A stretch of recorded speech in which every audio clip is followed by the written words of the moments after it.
Desk. On Celebration TV, I am Comfort James. And I'm Femi Mars. And the news making the rounds. Please stay with us as we bring you details. Watch robust, objective, analytical, informative, educative, entertaining and inspiring news on Celebration TV News Desk. Every weekday,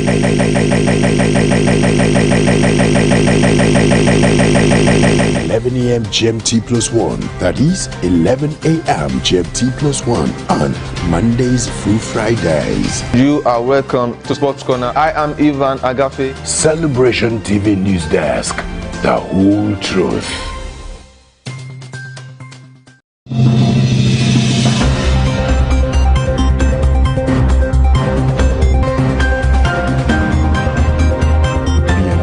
To 15.7 trillion naira at the end of December 2019. Senior Democrats have responded by accusing him of committing a gross offense. The All Progressives Congress has vowed to punish the Ogun State Governor, Ibikunle Amosu.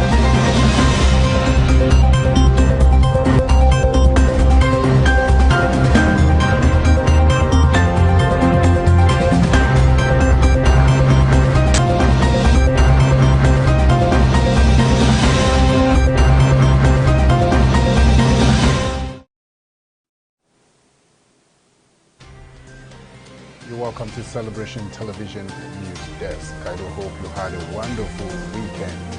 Thank you once again for joining us. I remain Nicholas Akosile Walter, and here are the news making the headlines.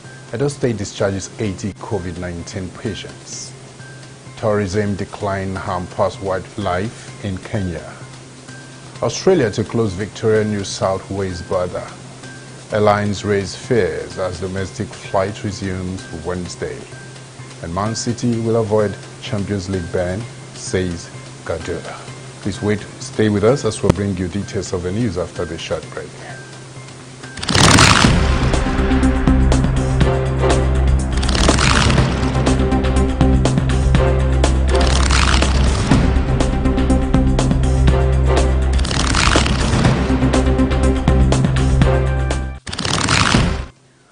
Thanks for joining us once again. Now the news and details. The Edo State government discharged 80 coronavirus patients upon treatment and recovery. The state governor, Godwin Obaseki, made this known in a statement, adding that with the newly discharged patients, total recoveries in the state rose to 498, while 43 associated deaths have been reported. He said they have discharged 80 more COVID-19 patients from the isolation centers. The number of discharged cases now stands at 498 persons. He also added that the state lost one more person to the coronavirus, bringing the number of fatalities to 43. He encouraged the people to stay safe and protect the older people who are most endangered and more vulnerable. According to the Nigeria Center for Disease Control, the state has recorded a total number of 1,203 infections. Moving forward quickly, APC power blocks shift battle for party's control to states.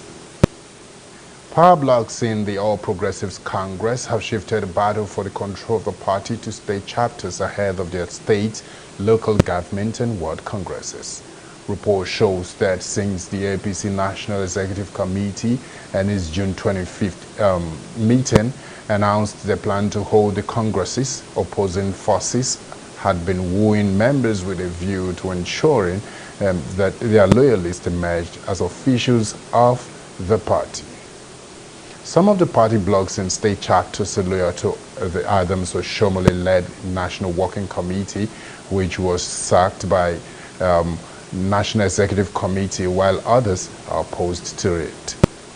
As state chapters prepared for congresses, there were indications on that the APC was planning to update its membership register with a view to weeding out names of individuals who had left the party.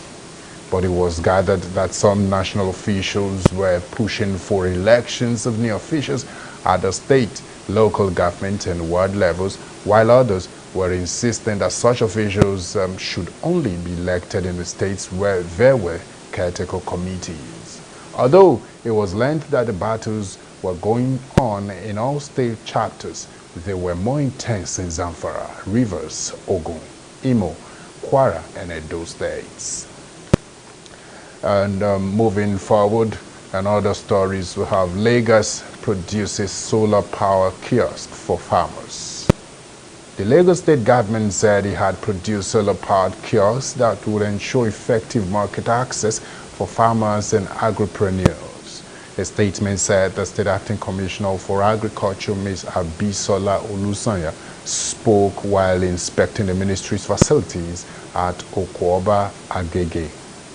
Olusanya noted that the kiosks would be distributed to farmers at an empowerment program of the state government scheduled for late July. She said the kiosk was a self-functioning system which not only produced its own energy but also additional energy to actually charge other products. According to her, the project is an initiative of the World Bank-assisted agro-processing, productivity enhancement, and livelihood improvement supports. Olusanya explained that the kiosks were potential revenue earners and savers for small businesses, especially farmers with perishable food, as the kiosks would help keep their businesses open for a longer period than they would have if there was no means of electricity. She disclosed that the kiosks, in addition to producing renewable energy, would also disperse clean energy, while excess power would be distributed through the main grids for charging of other devices, including refrigerators. And quickly, news coming from around Africa. Tourism decline hampers wildlife in Kenya. A reserve home for orphaned baby elephants in Kenya provides human care for these young elephants in the absence of their mothers. It's a rather expensive daily ration that park managers try to support thanks to the income generated from tourist activities. But for nearly 3 months, the site has not received any visitor, a risk for the conservation of the species and jobs. Kenya receives just over 1 million visitors every year, despite tense political climate, especially during election time. The country is one of Africa's leading safari and eco-tourism destination. Travel restrictions due to the coronavirus allow conservation establishments such as these one to focus a little more on animal care. But overall, they are seeing an increase in poaching. Kesley Smith, project administrator at David Shedrick Wildlife Trust, said they are seeing an increase in illegal activities, including bushmeat, and methods such as using wire snares don't discriminate among the species they target, so endangered animals such as elephants, the babies, and giraffes can get caught in the fray. The fears of conservationists are taken very seriously by Kenya authorities. Despite containment measures still in force across the country, activities of rangers in national parks have been classified as essential to combat organized gangs of poachers at a time of general decline in activities. And coming quickly still from around Africa, protests against Turkish intervention in Benghazi. Thousands demonstrated in the eastern Libyan city of Benghazi against that they claim in Turkish interference in the country's domestic affairs. Turkey has sent mercenaries and weapons to the country's internationally recognized government in Tripoli. The protesters carried banners bearing pictures and slogans attacking Turkish President Recep Tayyip Erdogan and his Libyan ally Fayez al-Sarraj, Prime Minister of the UN-backed government. They also carried signs in support of the East-based Libyan Arab Armed Forces and its leadership. Libya has been in turmoil since 2011 when a civil war toppled longtime dictator Muammar Gaddafi, who was later killed. The country has been divided between two rival governments since 2015, one in the east allied with with General Khalifa Haftar and the UN-supported government in Tripoli. Haftar's forces are backed by the United Arab Emirates, Egypt and Russia, while the Tripoli-allied militias are aided by Qatar, Italy and Turkey. Many of these foreign backers are apparently jockeying for influence in order to control Libya's oil resources, the largest in Africa. The Benghazi City Security Directorate said in a statement that security and military agencies were doing their utmost to protect the demonstrators. Medics handed out free face masks at the entrance of a protest site to reduce the risk of coronavirus transmission. Please, we'll go on a very short break. When we'll come back, we'll bring you updates from around Australia. Please stay with us, don't go anywhere.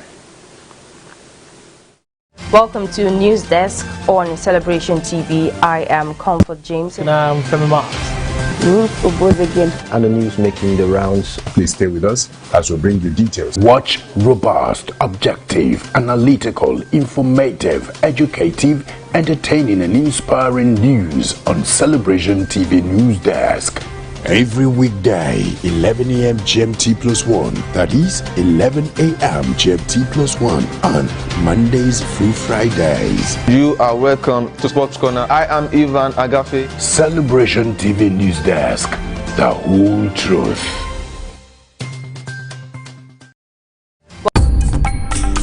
Fight for glory, desire for victory. I am Lizzie Johnson Suleiman, and I want to use this time out to invite all the women watching me right now. It's our International Women Conference again. I know you will not want to miss this. Regardless of what is happening, we are trusting God that God is set to do something great in our midst. Power! Power!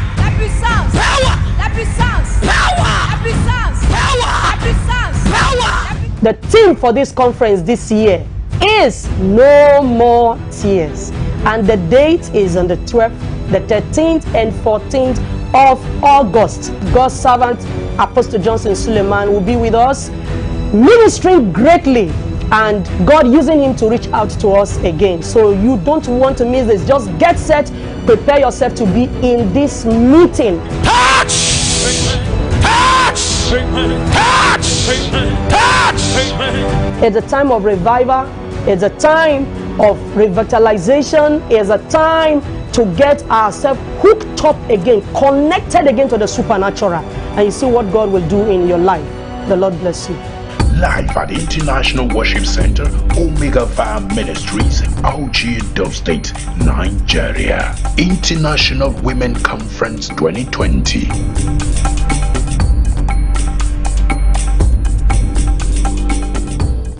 Welcome to News Desk on Celebration TV. I am Comfort James. And I'm Femi Marks.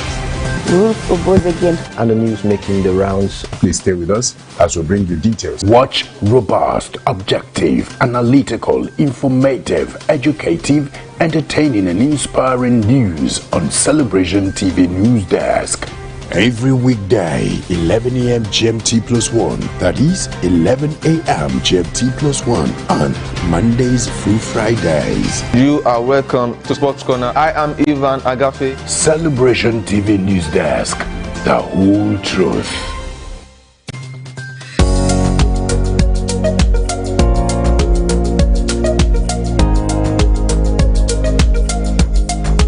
Excitement that gets you asking for more. We bring you the kind of dimension that can't be ignored. Watch Celebration TV on Sky Channel 598 as we take the gospel to leaps and bounds. To build spiritual capacity, enhance moral standards, and make your life better. Celebration TV on Sky Channel 598 also brings to your viewing pleasure Christaholic, Couples Timeout, New Anointing, Voice of Fire. Enjoy Sports Corner on Celebration Television News Desk and lots more.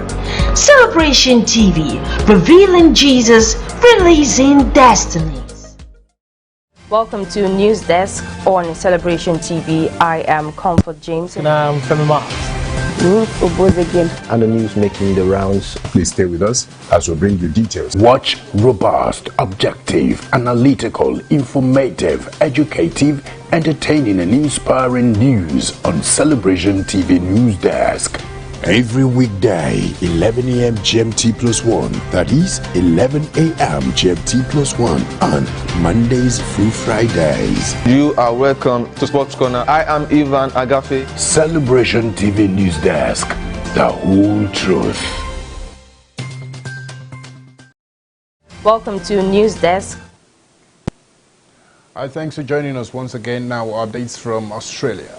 Australia to close Victoria-New South Wales border. The border between Australia's two most populous states, Victoria and New South Wales, is to close after a spike in COVID-19 cases in Melbourne.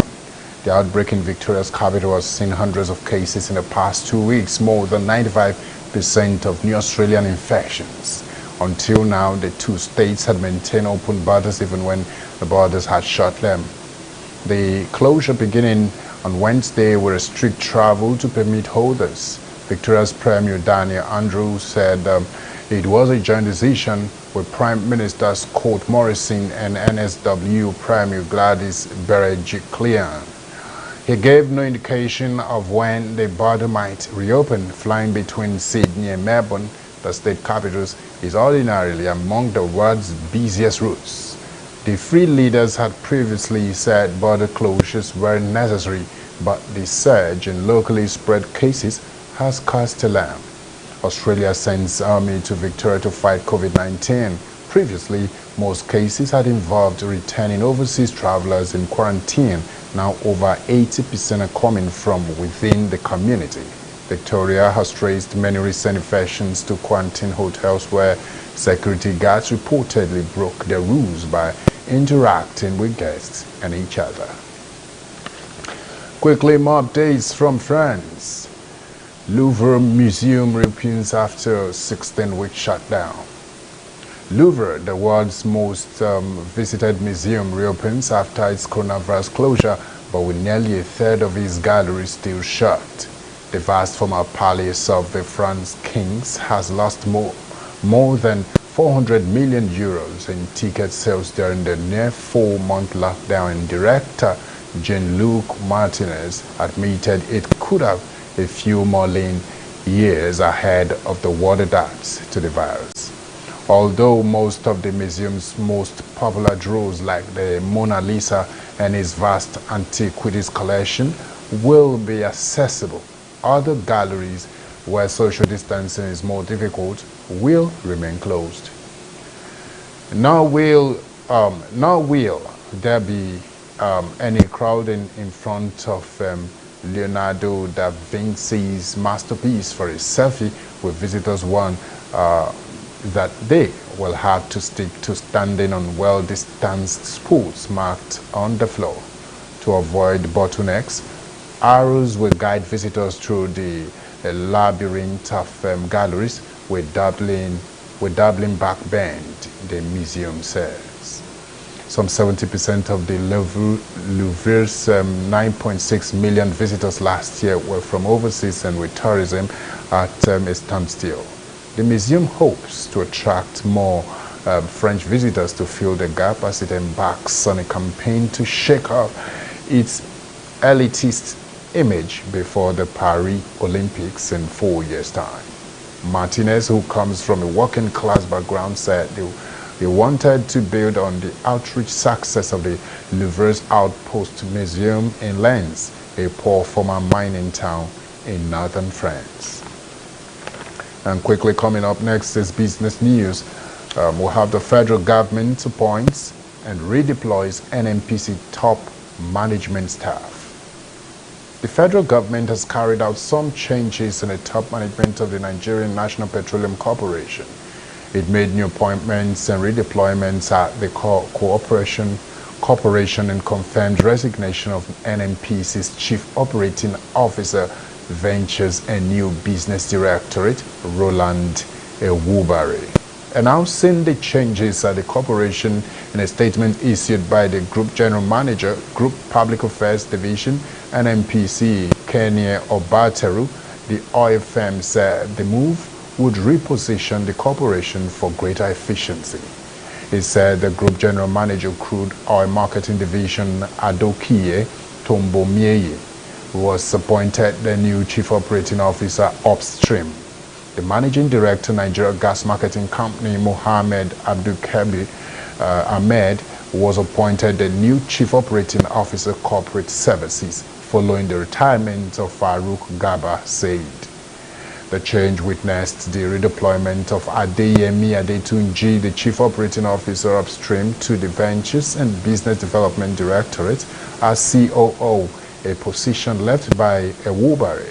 The top-level staff movement also affected Billy Okoye, who was redeployed from the NNPC Retail Limited to replace Tombo Mieye as the Group General Managing Crude Oil Marketing Division. And still on business news quickly, airlines raise fares as domestic flights resume Wednesday. There has been a significant increase in the airfares as airlines prepare to resume operations on Wednesday. The federal government had directed the resumption of domestic flights on July 8th after the March 30th lockdown of the airlines. Reports revealed that the airlines raised their fares in all classes of tickets for 1-hour flight from Lagos to Abuja, while flights for Dana Air on economic discount sold for 33,000 naira for a one-way Lagos to Abuja flight. The economy flexible plan sold for 70,500. Airpeace for its economy flexi domestic plan sold for 33,001 naira for a one-way Lagos Abuja trip, while its business class ticket sold for 80,000 naira. Azman had economy tickets sold for 33,000 naira, while business class sold for 60,000 naira for the same 1 hour 15 minutes trip. Arik Air's economy plan was the lowest with 29,189 for economy and 71,532 naira for business class flights for a one-way Lagos to Abuja trip. One of the business class one-way trips sold for 126,199 naira for a trip slated for 4 p.m. In Airpeace economy flight breakdown, the base fare was 14,239 naira, while taxes and other fares made up the remaining 18,762 naira, pushing the total amount to 33,001 naira. Before the lockdown, economy tickets could go for as low as 15,000 naira and as high as 40,000 naira for 1 hour flight. Quickly, we'll go on a short break. We'll come back, we'll bring you sports and news. Stay with us. Welcome to News Desk on Celebration TV. I am Comfort James. And I'm Femi Marks. And the news making the rounds. Please stay with us as we bring you details. Watch robust, objective, analytical, informative, educative, entertaining and inspiring news on Celebration TV News Desk. Every weekday, 11 a.m. GMT+1, that is 11 a.m. GMT+1 on Mondays through Fridays. You are welcome to Sports Corner. I am Ivan Agafe. Celebration TV News Desk, the whole truth. Fight for glory, desire for victory. I am Lizzie Johnson Suleiman, and I want to use this time out to invite all the women watching me right now. It's our International Women Conference again. I know you will not want to miss this. Regardless of what is happening, we are trusting God that God is set to do something great in our midst. Power! Happy sounds! Power! Happy sounds! Power! Happy sounds! Power! Happy sounds! Power! Happy sounds! Power! The theme for this conference this year is No More Tears, and the date is on the 12th, the 13th and 14th of August. God's servant Apostle Johnson Suleiman will be with us, ministering greatly, and God using him to reach out to us again. So you don't want to miss this. Just get set, prepare yourself to be in this meeting. Touch! Touch! Touch! Touch! It's a time of revival, It's a time of revitalization. It's a time to get ourselves hooked up again, connected again to the supernatural. And you see what God will do in your life. The Lord bless you. Live at the International Worship Center, Omega Fire Ministries, Auchi, Dove State, Nigeria. International Women Conference 2020.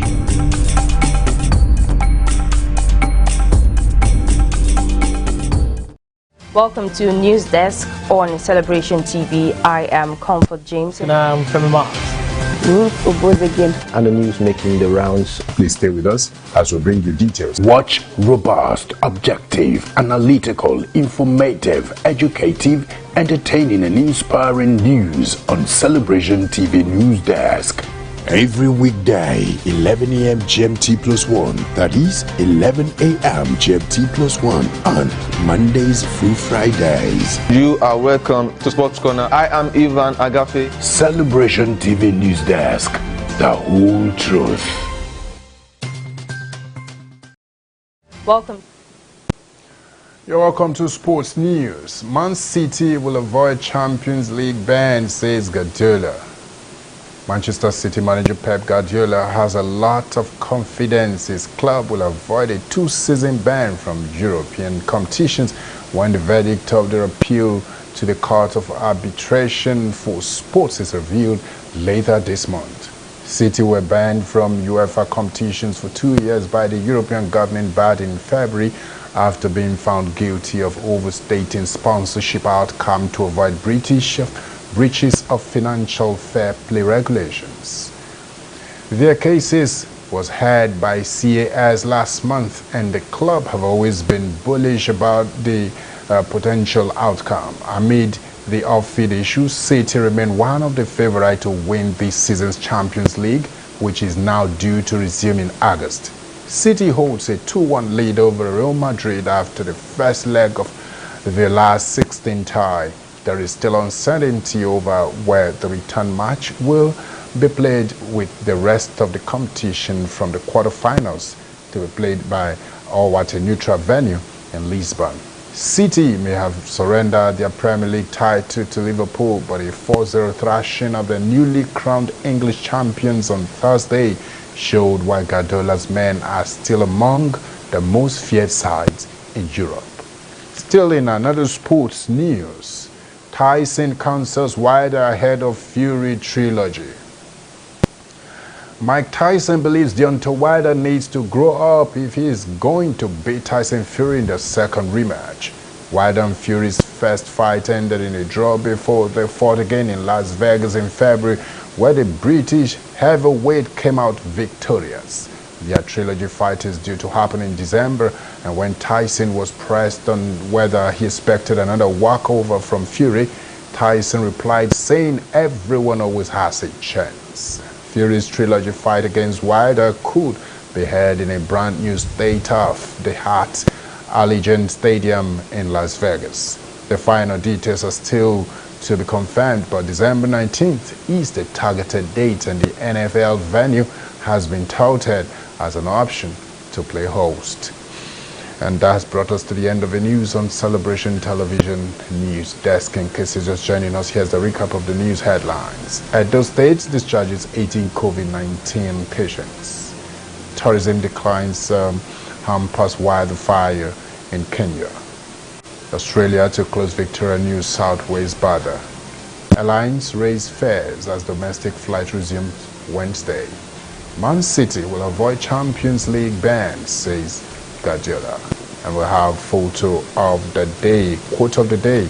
You have to leave heavy things behind so you can carry better things forward. Of course, heavy things could be hatred, malice, and jealousy as well. All these things will weigh you down. If you must go far in life and faster in life, you must go light. So let's do away with things that would draw us back and move forward.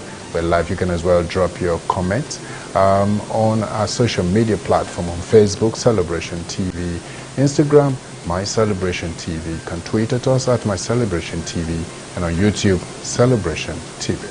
Remember that the continuous transformation of our society is a collective responsibility of all.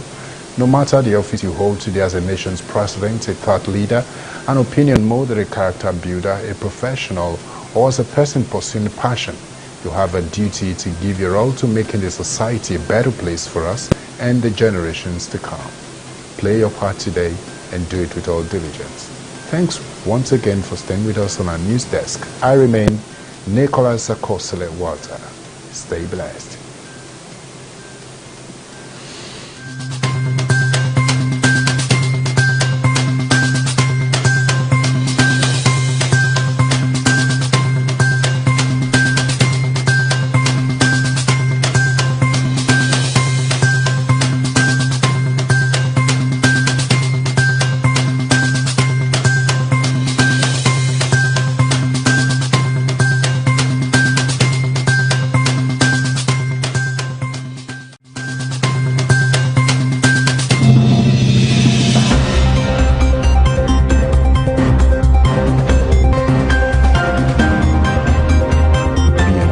To 15.7 trillion naira at the end of December 2018. Senior Democrats have responded by accusing him of committing a gross offense. The All Progressives Congress has vowed to punish the Ogun State Governor, Ibikunle Amosun.